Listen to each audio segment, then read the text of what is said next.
Hey everybody, welcome to Hobby Palooza 2024. This is our fourth show of the day here on Saturday, and it should be a lot of fun. We got Mike, Junk Wax Hero, and Oliver here, and I'm looking forward to their discussion. And without further ado, let me get to the clip here to talk about the charity. We've had some great giving so far, and it's just a great charity. So I hope everybody can give what they can give. Let's get to it. The official charity of Hobby Palooza 2024 is Signatures for Soldiers. Since 2014, it has been their mission to help serve those who served our nation when it called on them and who now need our help. They work in cooperation with other charitable organizations to assist veterans with disabilities, homeless veterans, and existing members of the armed forces and their families who need extra support. Their efforts have been documented in Forbes and Beckett magazines. They will be operating a booth at the National, which is their biggest fundraising event of the year, as it includes a charity auction with the support of Heritage Auction House. For more information, visit signaturesforsoldiers.com. To donate to Signatures for Soldiers for our Hobby Palooza event, please use PayPal Goods and Services to send your money. Last year, Mike's PayPal account was frozen by too many people using friends and family. I will happily donate the PayPal P myself to make your donation whole. Send it to jecoffma@yahoo.com. That was jecoffma@yahoo.com. For every $10 donated, you will have an entry to one of the pieces of artwork created by Scott of Reindeer Studios or Eric Fourleaf that they will be making live on their Hobby Palooza show. Additionally, at Fort collectors have 50 exclusive Quad Auto channel cards available to the first 50 people who donate and request one. In the notes section with your PayPal payment, at a minimum, please include your YouTube handle. If you want to get one of the autographed channel cards, also include your mailing address. Every dollar collected will be presented by check to Signatures for Soldiers at the National in Cleveland. Thank you for supporting this worthy cause.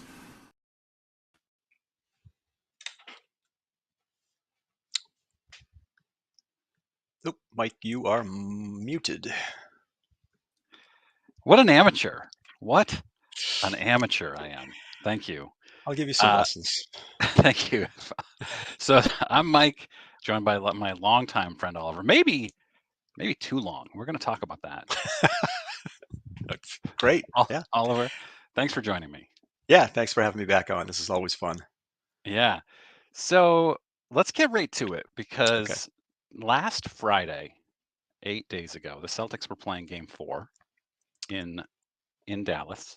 And it became very clear in the third quarter that they were going to lose and lose badly. And so I said, wow, they're going to come back to Boston for Game 5 and they're going to win, obviously. So I'm going to go to that game. And I looked up ticket prices, $1,400. It's a ton of money. That is a lot of money. And I texted you and said, hey, we should go to this game. And I got some, and I even sent you the tickets. Yep. And I said, let's do it. I'm in. Your response was, don't buy those. You said, don't buy those. I'm going to work my guys and see if we can get free tickets. That is true. Yeah. Because occasionally I do get tickets through my work. We've got vendors and they like to wine and dine customers, the typical stuff. And we've gone before, right? Are we going to Game 6? Is that what's Game 7 maybe? You know what? We can probably get some Maine Red Claws tickets, or Maine Celtics. Sorry, they're not the Red Claws. No, I thought you were kidding. I just, most of the stuff you send me is in jest, right? You're never serious usually when you send me things, and I thought $1,400 tickets. Mike's not serious. Although I did appreciate you looking up the price of going to, what was it, Game 3 or 4? Literally 4. Flying to Dallas. Yeah, it was. So flying to Dallas, going to the game, getting a hotel, Uber, and food would have been a total of about $1,400. Exactly. Yeah. No, and I was I'm very glad we didn't. I'm really glad that we didn't. I talked you out of that one. Yeah. My wife told me to go. She told me to go to Game 4. She told me to go to Game 5. Dan, this is not my first live stream. You know this. You've been to my live streams before. Yeah. Very supportive wife who Mhm. appreciates and supports my obsession with basketball. Mhm. You're in my video today that we'll post in about an hour. People will Mhm. get to see that I have 2 basketball hoops in my driveway. Oh, really? Yeah. Hey, have you ever played basketball? Mike and I used to play in a work league. It was fun, really fun. That's how we met. Yeah, yeah, Work league, basketball league we played in for 6 years together. yeah. Many years. Lots of We fun. both retired from competitive basketball 10 years ago Yes. Yep. when we both left that company. And this is where you put in a joke, and I was 52 at the time, right? Or something to that Yes. effect, right? Because I'm Dan, marginally older than you, slightly. Dan says Oliver should just go to the game and say, "I'm Larry Bird, let me in." Uh, I mean, we've gone to a game. I've gotten a few people say, yeah, comment, "Oh, you look like Larry Bird." Yeah, we went to that game and stopped at that pizza place Hmm. for for a slice. And one of the workers said, "You look just like Larry Bird." Yep, yep. And I always say, that's great. No one ever says, "Hey, you look like Brad Pitt or George Clooney." It's always Larry Bird, right? No one says I play like Larry Bird. Um, You so were a very good basketball player. thank you. I And this appreciate is that. Yeah. in line with you saying that I always say things in jest to Exactly. Right. I will take that with the smallest grain of salt. you. No, we had kind of similar games. You were better than me. Yeah. About look at you. Yep, yep. So, Oh, no, you had like 50 pounds on me, so you were much oof, much better down low, oof. right? Uh, let's talk about game. So, who benefits in the card world? Hmm. Whose cards go up in value? The greater percentage, Jalen or Jason Tatum? Jalen, Yeah, absolutely, without I question. agree. I agree. Tatum's he already had the championship built in. He probably had the Finals MVP built into his values. Hmm. Jalen didn't. So Nope, not at all. I mean, when you look back when Jalen was drafted, we've talked about this. He was great, athletic, 40-inch vertical, all of that. He was a terrible shooter. He was not known for shooting, and he has become an excellent shooter. I can't think of anybody else really, at least in recent NBA history, that has changed that much since coming into the league. I mean, I'm sure there are some that I'm not thinking of, but he's got to be up there as far as changing his game from. I mean, you would give him a 15-foot jump shot every time. yeah, Now he's a knockdown 3-point shooter. yeah, kind of the opposite of Luke Cornett, who was the greatest NCAA 7-foot 3-point shooter ever, That's and right. I don't think he's taken a single one. Little Well, he known hasn't fact. for the Celtics anyway. Right. He used to take a lot for the Knicks. Yeah. Now just imagine if they unleash that next year. The mini unicorn, Yeah, Luke Cornett. yeah, I hope they do. Yeah. I used to want them to do that with Robert Williams because Yeah. he has such a beautiful shot and he would hit 15, 20 footers, but they never let him shoot a three. True. Um, yeah, Andrew says they glossed over the junk wax and went straight to the and more. Yeah, I've been promoting this as we're going to talk about the NBA Finals and Yeah. basketball, but that's okay. I changed my mind. Yeah. Oh, I was going to ask you that. Did they really want to hear about Celtics talk? But I don't it's care. up to you, buddy. That's Are fine we with me. losing? Are we losing viewers? No. There's like 7 people watching now. So let's talk about your favorite Celtic, Larry Hmm. Bird. Yeah. You just got well, I guess he wasn't on this card, but you got a PSA return back. I did. It's a Magic rookie with Dr. J and Van Yeah. Kolf. Jan van Bredekov. Yes, that's Put some right. respect in his name. Come on. He's Sorry. playing the part of Larry Bird, and it's a 9. So Yeah, I mean, this set is really tough to get 9s, but I've kind of been on a kick lately. I picked one of these up. You were with me. I think it was this one, the Kareem. Sorry, upside down, and then I've got another one oh, look at here. this So I'm getting a solo bunch of shot. 9s from that set, and they're really tough to come by. But yeah, this one, you know how I like to crack card, you know, crack Yes, and you resubmit. love crack. Um, yes, I think that one, it was either an HGA 9 or a CSG 9. I can't remember, but one of the two. But it crossed over. Now I haven't had as much luck previously with cracking HGAs. I think I've gone from 9s to 7s more often than not. But yeah, it's fun. So I want to get to Mookie's comment in a second here because I think that's important. But I looked up the pop of that card in a 9. PSA has graded 261 of them as straight up 9s, only 22 10s. Have you looked up what you think the value might be on that 9? I think 500-600 maybe. Yeah, that's what I'm thinking too. No 9s have sold recently, but the 8s are selling for about 150. Yeah, and I got a bunch of those. So, I don't all know. right. Let's talk Mookie. If we could put up Mookie's comment, will any of these modern cards hold their value over time? Buy more Larry Bird. Could not agree with this any more. This So, is a third of the stack that I have of Larry Bird star cards that I've been collecting over the last just few years since I got back in the hobby. And before PSA started grading them, they were dirt cheap. You could get them still $3, $4, $5. So I got a ton, and now you can't find them that cheap. But yeah, I got a lot of PSAs to submit. Modern cards, I don't know. You're the modern card guy. What do you think? both of them were rookies before Panini's overly mass-produced problem of the last 4 or 5 years. So their rookie cards, I think, will be okay. But man, modern cards are a disaster. Ultra modern, I should say. The last like 4 years of Panini, especially, are crazy. I agree. Buy more Bird, especially his 1980 Topps cards, his 1981 Topps cards, 1986 Fleer card. Yep, agreed. He and Magic, I think their cards are vastly undervalued. I think they're only going to go up, as that myth of them saving the NBA, everything that comes with that story, just continues to grow. There's so many. I'm a big YouTube fan. I watch your show eventually, here and there.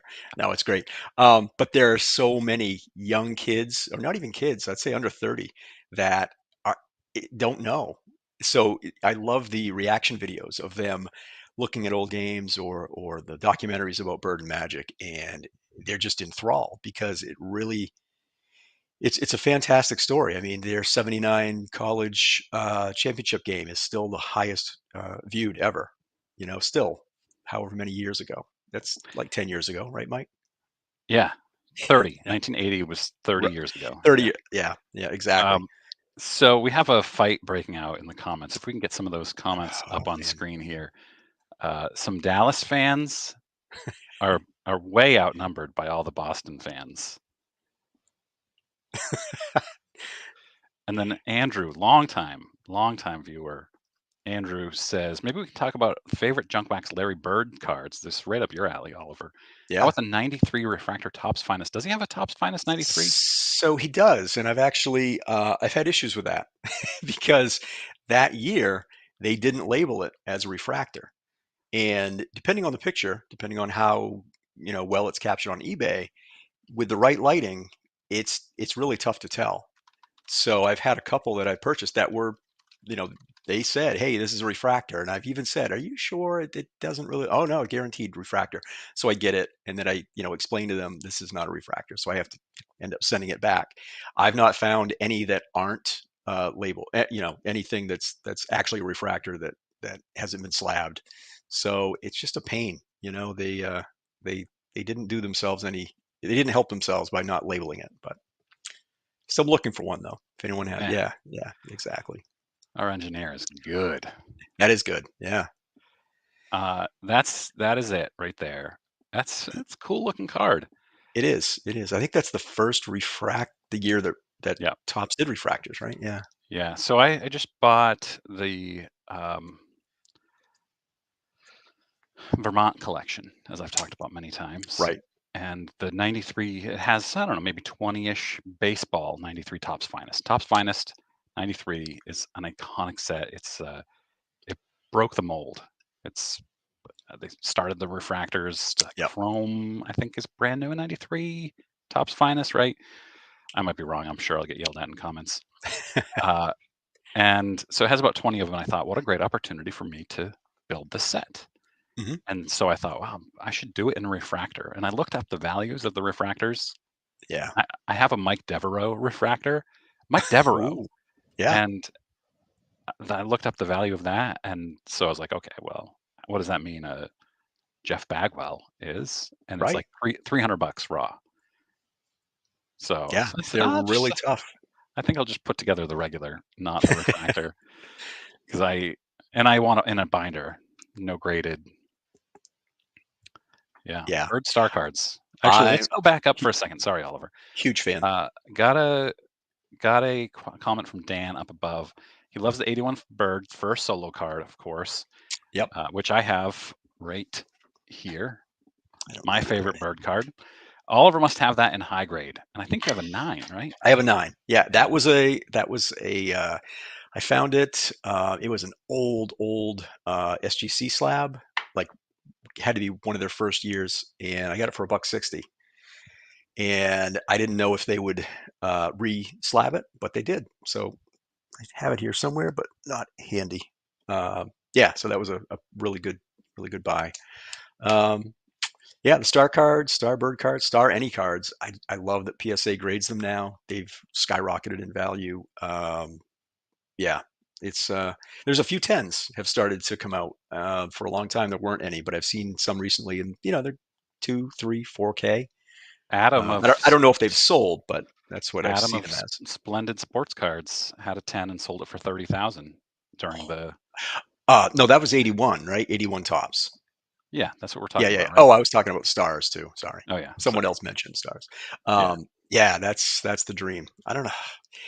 I'd like to think that I wouldn't sell it, but 30K, man, I don't really need a 10. I've got a 9. Looks pretty damn good. Yeah. A lot of good comments here. I want to talk about. Penny Sleever says the last basketball set he loved was 1990 Skybox. I loved 90 Skybox. That was Oh, iconic. My yeah. then stepbrother bought me some packs for Christmas. Yeah. One of them was 1990 Skybox. This was in Christmas of 1990. I was 11 years old, Hmm. and I love it. I still love it. They're so weird. Yeah, that's the brownish chrome border, right? I think. They all have the weird kind of trippy. Here, I'll bring one up. 1990 Skybox. Who was? Oh, Kurt Rambis is the best one. Yes, I know the one you're talking about. Here, let me share my screen again.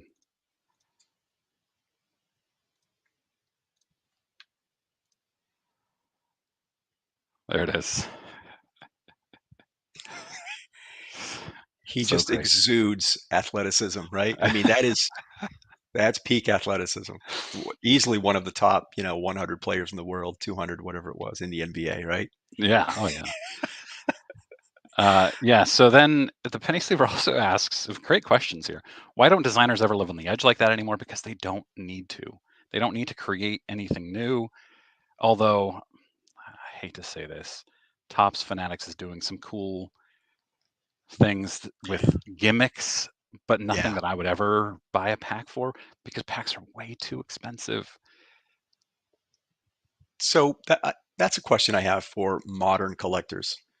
The packs, because I looked at, getting some, that you've talked about that have the autographs in them, and that's not accessible to kids like when we were younger. And I'm sure I'm not the first person to ask this question, but is that good for the hobby long term? I mean, you, I don't know. It's out of my wheelhouse, but what do you think? They say they're growing it. There's some evidence that they are. I don't know how many kids are, but if you think about the NBA and Major League Baseball used to Hmm. put afternoon games on for playoffs and the regular season, and they Yep. don't anymore for money. And they don't care that it's a detriment to the future of their sport Hmm. because kids aren't able to watch their sport much anymore. when we were kids, well, you were a kid in the 1960s, There we in the go. 80s There and we go. 90s. I would get home from school and I would put on a game all Mhm. the time, whether it was baseball or basketball. Sunday afternoon basketball was the best. Nowadays, almost every game, except maybe on a Saturday or Sunday afternoon, Mhm. you're going to find, especially playoffs, late at night when kids, for the most part, can't watch. And Fanatics/Tops is doing the same thing Mhm. by chasing money today, by outpricing, overpricing their products, rather than building up a solid base of kids who want to collect. Mhm. I mean, we just talked about this with the finals.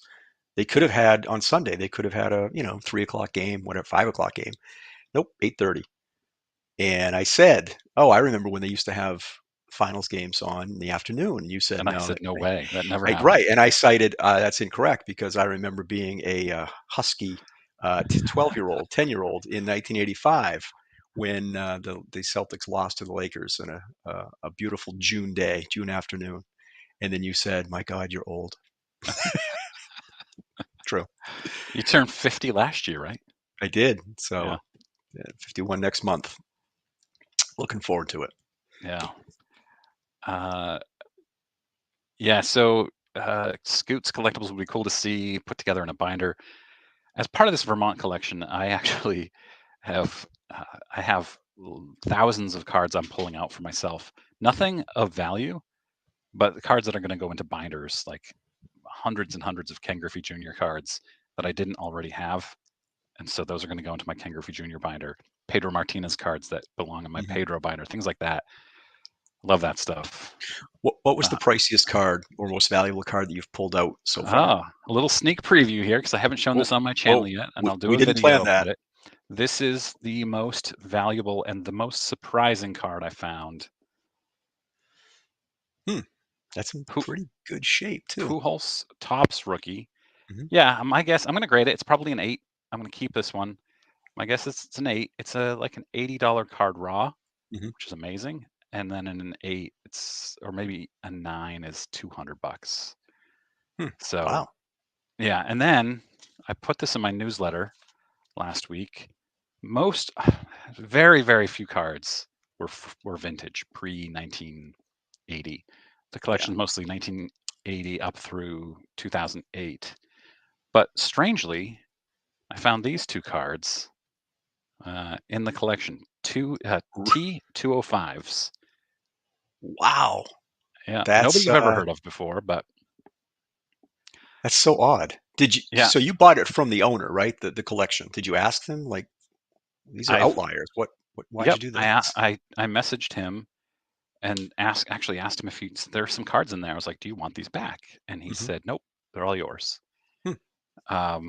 Because there were some cards that seemed like they could have some sentimentality. They were very odd in the collection.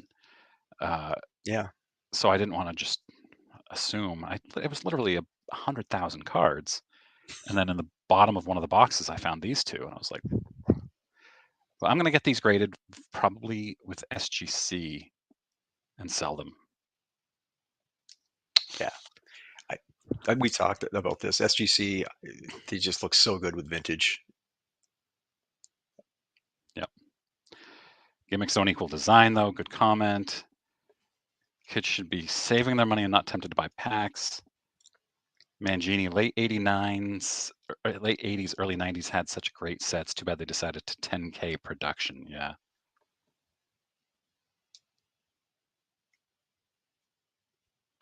Really digging the education in today's shows.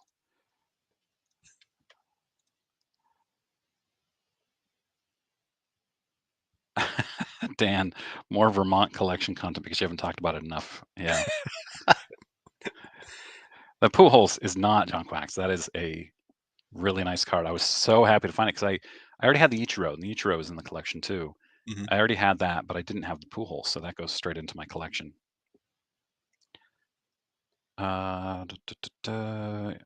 Yes, that's a good opportunity to remind. Like this video and donate. Across the bottom is the scroll showing where to donate. J.E. Kaufma at yahoo.com. please do that. All right, let's see. And then, of course, I showed this already. This is my Nolan Ryan. I Jerry have Koosman decided. rookie. Jerry Koosman rookie. I have decided to get it signed by both. And I've never cracked a slab before, except a pack slab with PSA, which are very different. I sent you cracked, you cracked one of mine, right? I thought. Oh, did I? Yeah. The Bird Magic rookie? Yeah. Maybe I did. That's why it got graded so terribly. Yeah, probably. That's right. That's right. So I met up with Kevin this morning because he had some cards for me and I had some cards for him, and he was showing me how to crack it, and now I've just got to finish it. Yep. He had some experience with these old CSG slabs, which I did not have. Yeah, CSG CGC hate is real. Those cards don't hold value. Yep. So if you're willing to crack, especially if you want to get something autographed, buy it. I'm not leaving it as it is, Orlando. I want to get it autographed, but 6 p.m. That's my bedtime, Dan. Yeah, so CSG, if you want to crack a card, especially for an autograph, great opportunity to buy something vintage to make sure it's legit, because CSG is a great company. Mm-hmm. Their And the cards green still have labels, values. those older labels are still out there too, and those are great to pick up for cheap. Yes, and they were tougher on grading then than they are now too. Yeah. So if you've got a 9 in an old green label, it has a chance to 10 at PSA or SGC. Not a great chance, but a chance. Yep.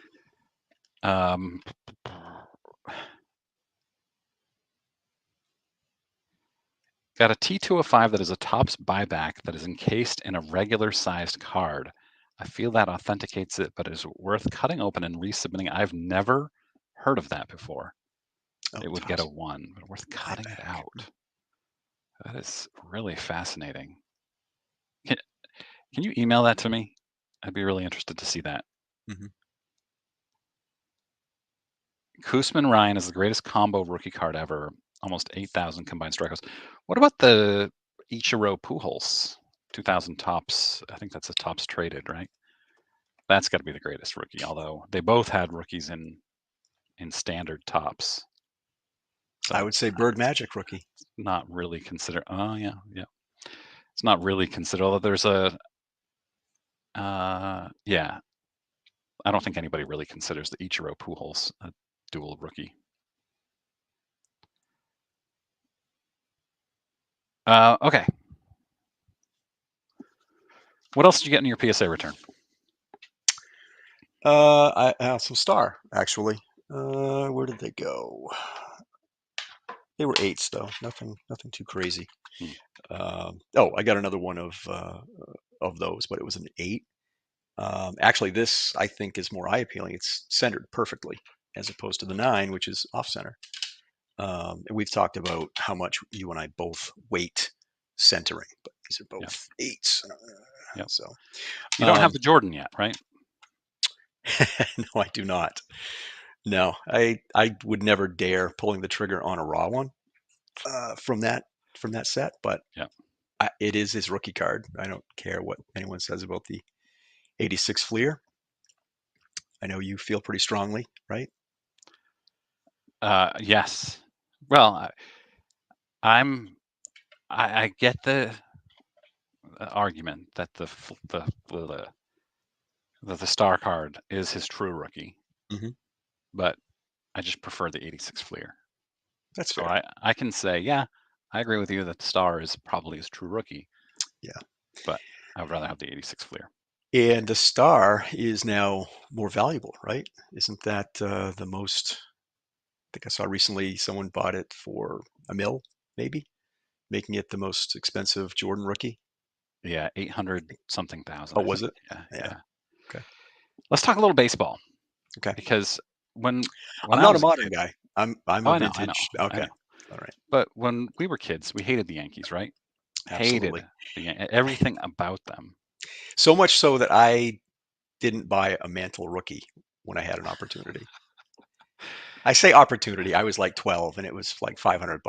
I didn't have $500, but even if I did, I wouldn't have bought it because it's gross. It was the Yankees, right? Who would do that? I don't think I had any appreciation for a single Yankee until 2005 when Mariano Rivera was introduced at Fenway Park, and he was cheered. It was right after Yeah, he won the yeah, World Series. I He was remember that. cheered, and he smiled and waved. He did. That was That the was greatest Yankee that thing in was. history for me. Yep, I Like I agree. was like, okay, I love Mariano Rivera now. Same. I felt the same way. Yep, tipped his hat. Yep. But now, I feel like they have Aaron Judge, they have Soto. Do I like the Yankees? I also appreciate that they pay their players. As a guy who has worked in corporate America for 20 some odd years, now I'm like, you know what? The Yankees pay their employees well. This is a good thing. And they don't let Mookie Betts get away. Yeah, true. I don't know. Ever since the Red Sox won in '04, it's just not the same. Before that, Yeah. people hated the Yankees that were Red Sox fans because of just the anguish and the anger and the disappointment. And people lived their entire lives without the Red Sox winning. And now, since then, I mean, yeah, it's still the rivalry, but it's not like it used to be. Yeah. What about the Dodgers? Because we hate the Dodgers, but now they have Mookie. I know. Yep. My favorite player of the last 20 years, probably. They have Ohtani, one of my favorite players. Mm-hmm. They have Freddie. How can you hate Freddie Freeman? I feel like we need a team that's really hateable. I don't know who it would be. The Red Sox management? I know, the ownership of the Red Sox. The ownership? Yeah. God. Terrible. I don't know, man. Do we want to do some Immaculate Grid? Sure. Yeah. Do people want to watch Watch chime us in on Immaculate fumble Grid? around with obscure 1980s players? It's Saturday on Immaculate Grid. It's all stats. It's no teams. Oh. So I opened it. I haven't looked at it yet. It's like played outfield, minimum of 1 game, and 300 season type of thing. I'm going to be terrible at this.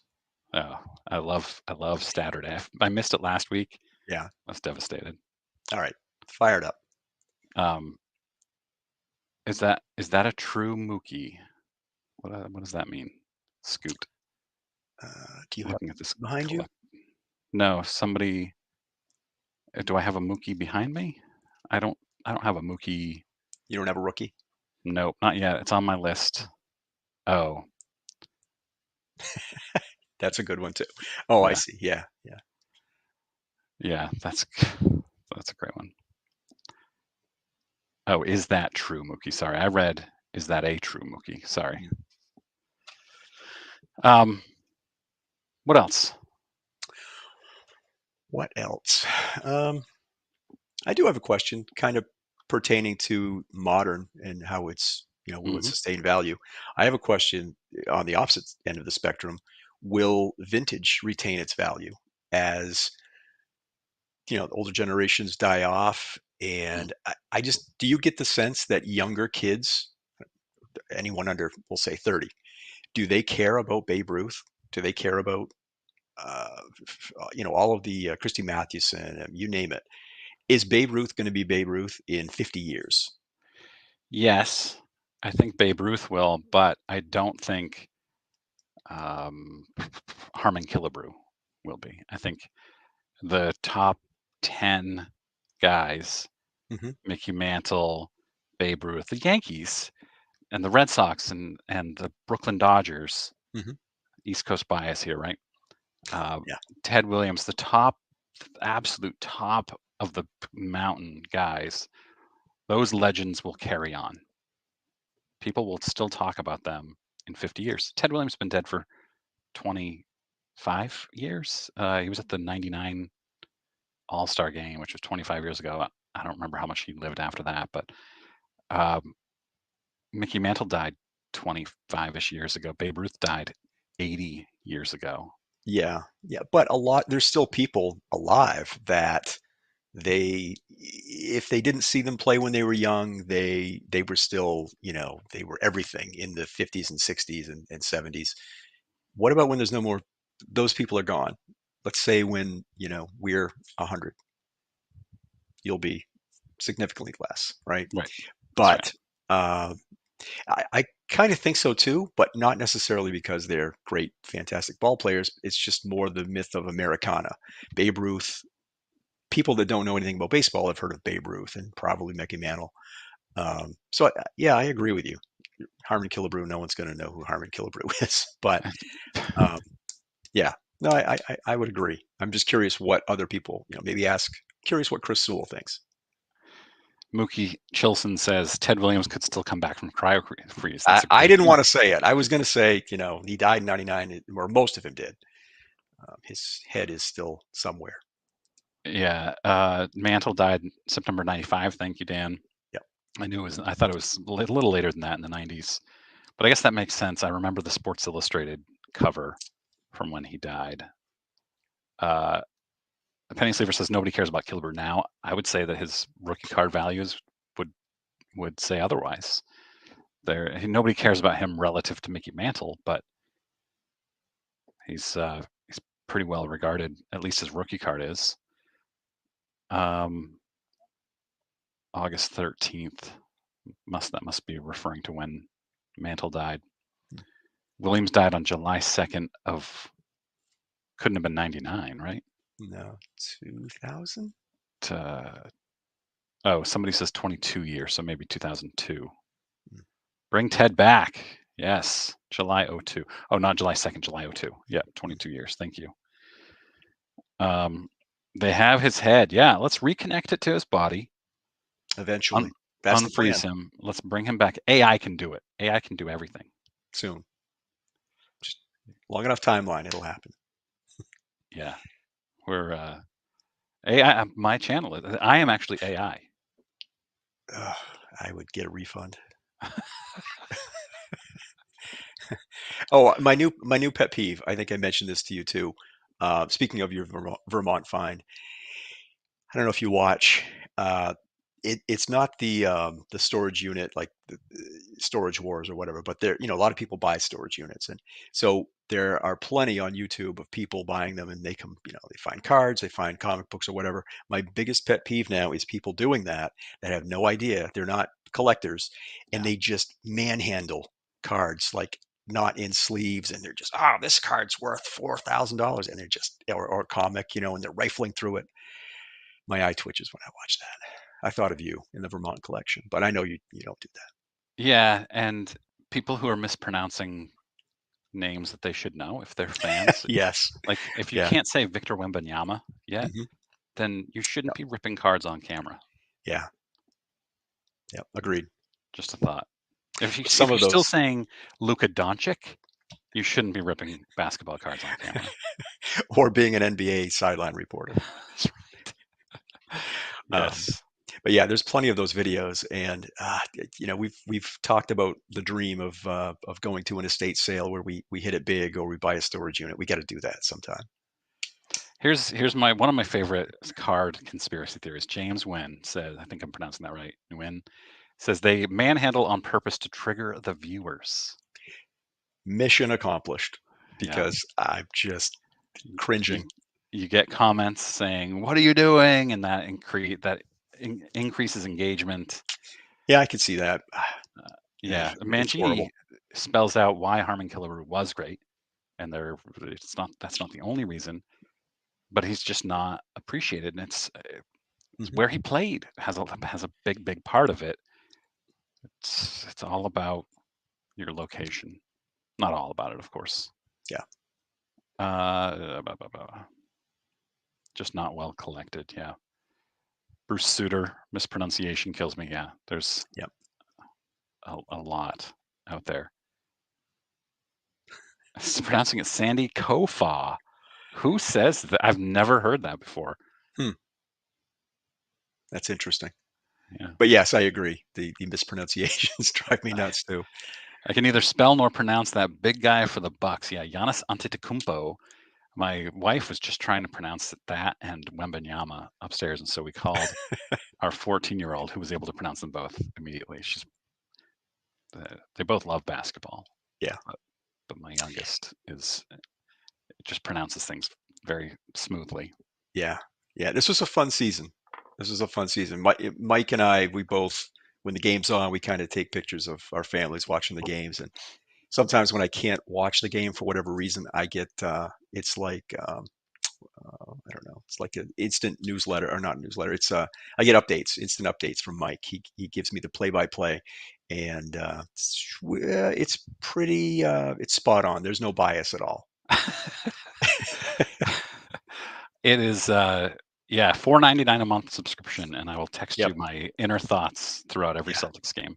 Yeah. It's like 80% anger Mm-hmm. Yep.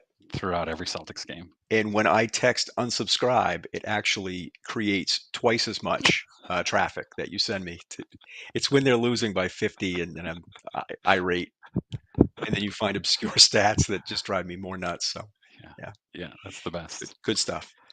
Knicks are a piece away to challenge Boston. I agree. I think that Yep. piece needs to be obtained by trading away Julius Randle. Yeah, he's I liked him too, even when he was with the Lakers. I don't know why he was so terrible this year. He's a But good player, but he's he is. way overrated and doesn't really fit in today's NBA. Yeah. Well, that's a good segue because I had a question for you. I know you love modern NBA more than like older NBA, right? And I'm kind of the opposite. Yep. Right? You I you do. think that Yeah. today's NBA is a better product than 80s and 90s. Yes. You do. I just disagree. I know. A lot of people our age do. Y- People our age and older, Mhm. like my dad, will not watch a game anymore because he hates that they shoot 3-pointers. And I'm like, Dad, Yeah. all they've done is move 20-footers out 5 feet. They Mhm. still are shooting the same percentage of shots in the paint I as get it. before, but the Yeah. mid-range is now mostly gone, except for guys like Yeah. Kevin Durant and Jaylen Brown who have a really strong high percentage.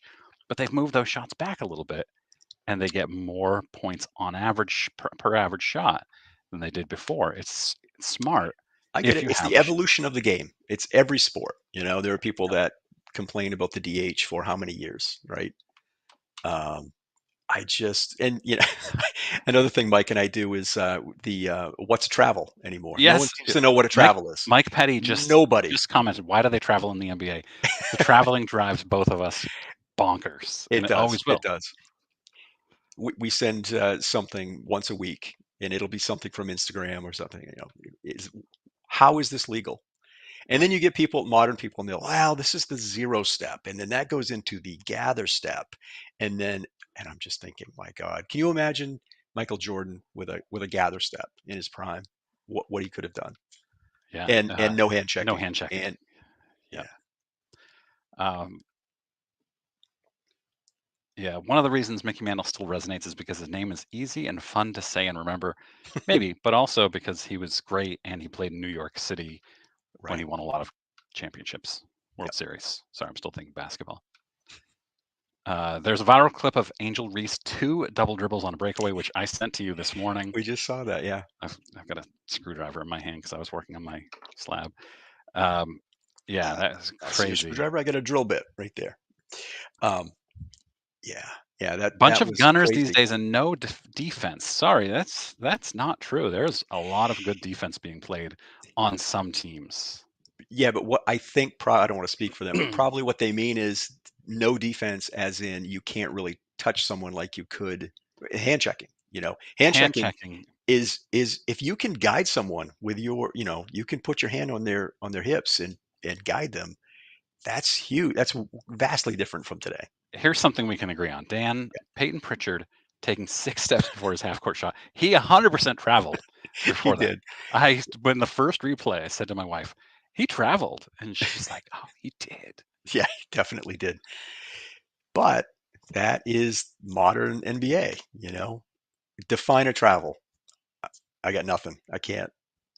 Or carry, for that matter. Yeah. Yeah. A sandwich in one hand and a hot dog in the other.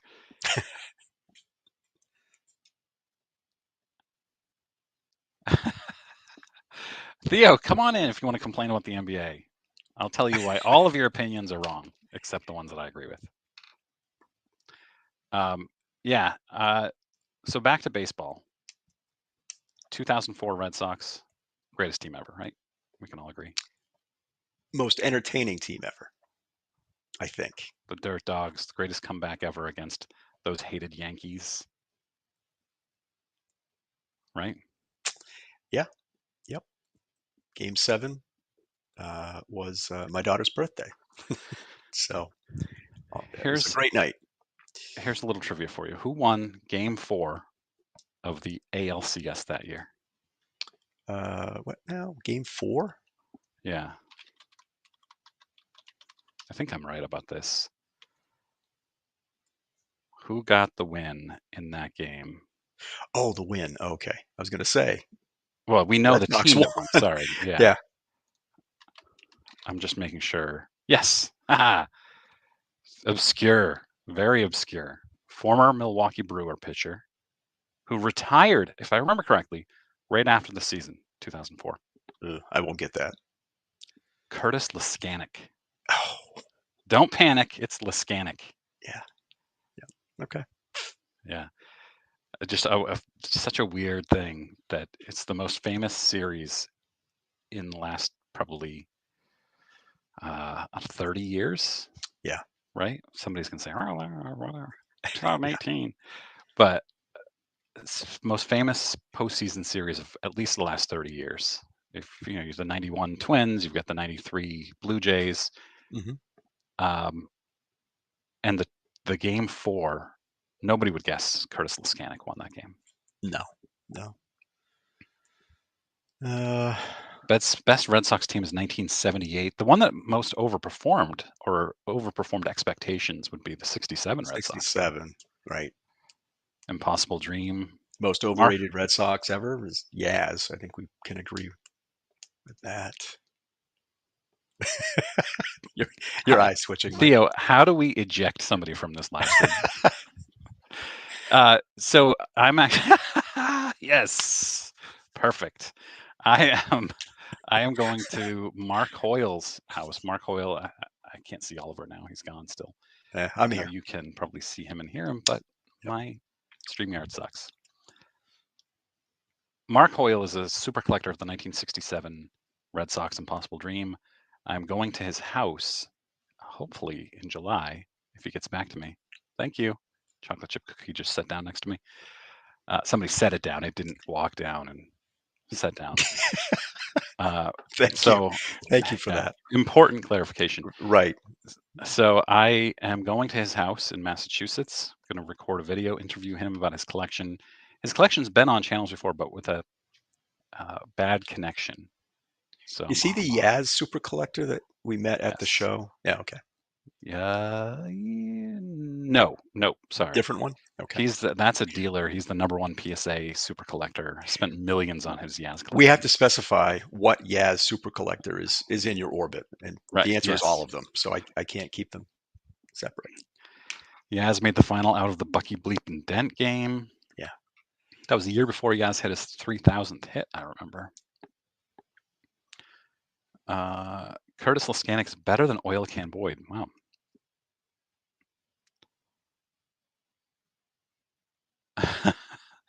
Final thoughts on junk wax. I love junk wax. I have pulled thousands of cards out of the Vermont collection that are all junk wax and worth next to nothing, and I love them. You're going to Mark's house in August. Well,